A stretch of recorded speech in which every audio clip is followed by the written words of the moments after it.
दत्त, मैं बड़ी मुश्किल से बचा। अगर ग्यूमे ने उसका हमला नहीं मोड़ा होता तो आज मेरे दोनों हाथ चले जाते। Moon breathing, 7th form।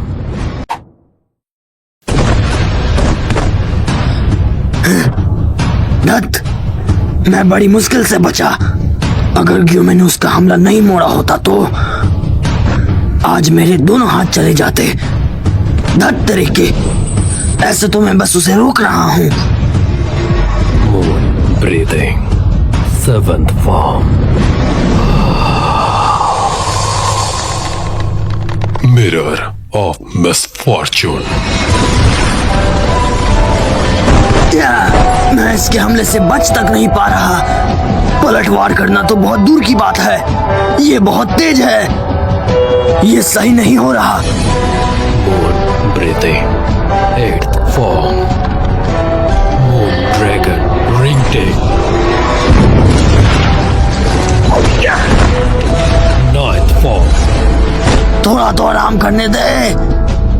Burning moon स्वाट, शिनाजुकावा, संभाल कर। मेरी छोड़ो, इस कमीने को मारने पर ध्यान दो। 10th form। Drilling slashes,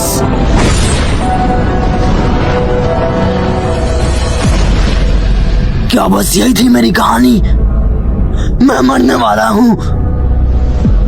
इस डीमन स्लेयर के निशान के बावजूद मैं काफी नहीं था। तो मैं तुम्हें मरने नहीं दूंगा। तुम अब भी लड़ सकते हो, बस कभी हार मत मानना। क्या मैं कर सकता हूँ? क्या मुझसे उम्मीद रखी जा सकती है? नहीं, मुझे ये करना होगा। वो मुझे उस तक पहुंचने से पहले ही काट के रख देगा, लेकिन मैं सानवी को मरने नहीं दे सकता। आखिर क्यों? अगर मैं थोड़ा और ताकतवर होता तो? आखिर मैं इतना कमजोर क्यों हूं?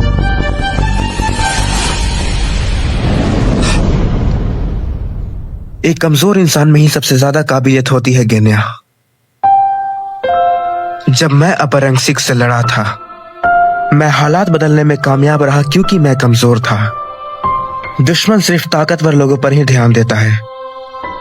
जब वो किसी ताकतवर से लड़ाई के बीच में हो, वो कमजोरों को पूरी तरह से नजरअंदाज कर देते हैं, और यही हम कमजोरों को सबसे ताकतवर बनाती है। और यही वो चीज है जो हवा की दिशा को बदलता है और हमें जीत की ओर ले जाता है। तानजीरो सही था, ये डीमन भी ध्यान नहीं देगा। मुझे कम से कम कोशिश करनी होगी। मैं यहां किसी को भी मरने नहीं दूंगा। मुझे डिफेंस पे ज्यादा ध्यान देना होगा। मुझे हमले के moon breathing, 16th form। Moon बो, हाफ मून। इसके पास अभी और भी टेक्निक्स हैं। आखिर इसके पास कितने टेक्निक्स हैं? ये मेरे हर चाल को पढ़ रहा है। कुछ तो गड़बड़ है। मेरे हमला करने से पहले ही वो खुद को बचा लेता है। क्या ये किसी तरह की सुपरनेचुरल पावर यूज कर रहा है फ्यूचर प्रिडिक्ट करने के लिए? हर एक डीमन पहले एक इंसान ही था। जो डीमन कर सकता है वो इंसान भी कर सकते हैं। मुझे बस अपने सेंसेस पे ध्यान देना होगा। मुझे उसकी तरह देखना होगा।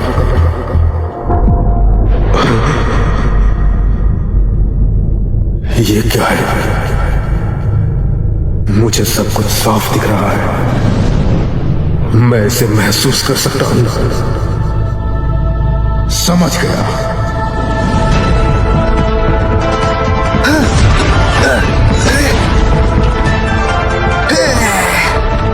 मुझे इसके नजदीक पहुंचना होगा। एक पल भी काफी होगा। अगर मैं इसकी रफ्तार को हल्का भी कम कर सका तो बाकियों को हमला करने के लिए मौका मिल जाएगा। पहले ही मेरा खून बहुत बह चुका है, इसलिए मुझे जल्दी करनी होगी। एक साथ हमला करने के अलावा ये सभी कुछ भी नहीं कर सकते, जैसा मैंने सोचा था। 16th form. Kaleidoscopic Trenton Moon. इसके नजदीक और नजदीक हवा को चीरते हुए इसके अगले हमले को भांपने की कोशिश करो।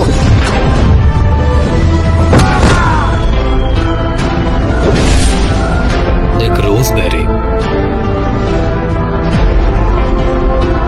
लेकिन आखिर ये मेरी नजर के बाहर कब गया? ये बस वर्ल्डविंड कटर।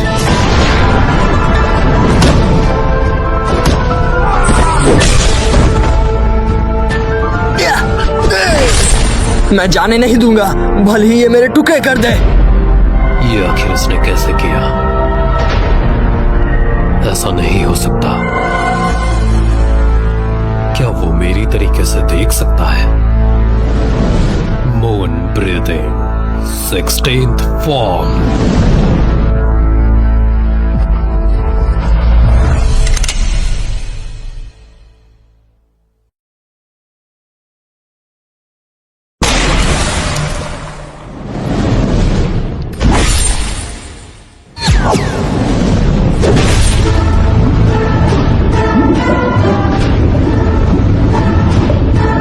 अभी ये क्या है?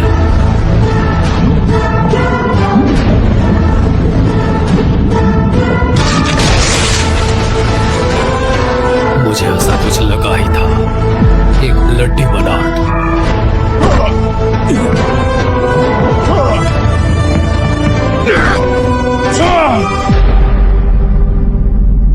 इसका एहसास मुझे परेशान करता है।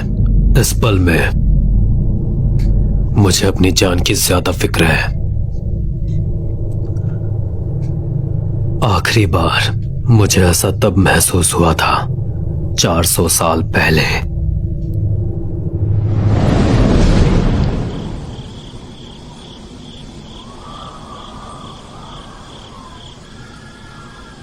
योरिची सुगोकुनी, मेरा छोटा भाई। उसका बहुत ज्यादा उम्र हो गया था। हम दोनों को आखिरी बार मिले हुए करीब 60 साल हो चुके थे। डीमन स्लेयर्स जिनके चेहरे पे मार्क होता है वो करीब 25 साल के अंदर ही मर जाते हैं। लेकिन तुम जरा अपने आप को देखो। मेरी सहानुभूति मेरे भाई। ये बुढ़ा झुलझुल सा इंसान वो कभी मेरा छोटा भाई हुआ करता था और मुझ पर तरस खाता था।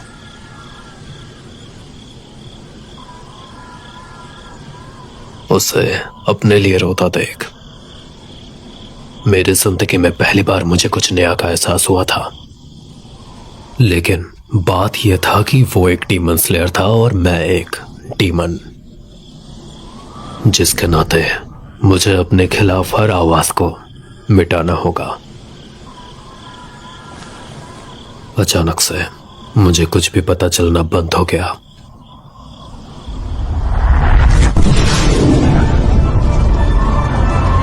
उसके तलवार को छूने मात्रे से हवा का रुख एकदम से बदल गया। मेरे सामने बस सच की हमला करने की चाहत थी। उसके स्वर्ड बाकी कुछ भी नहीं, लेकिन बस तबाही के लिए ही बना था। ये मैं आया।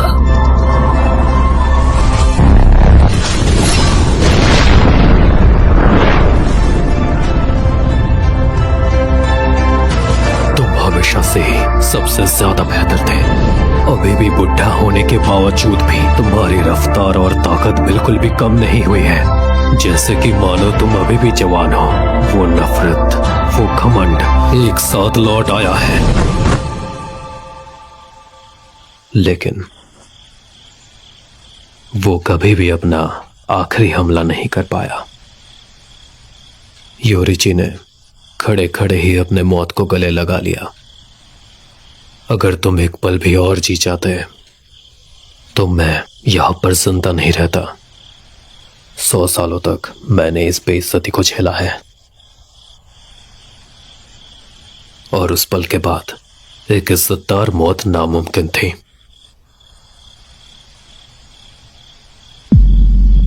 अगर मैं इज्जतदार मौत नहीं मर सकता तो मुझे मरना कबूल ही नहीं है।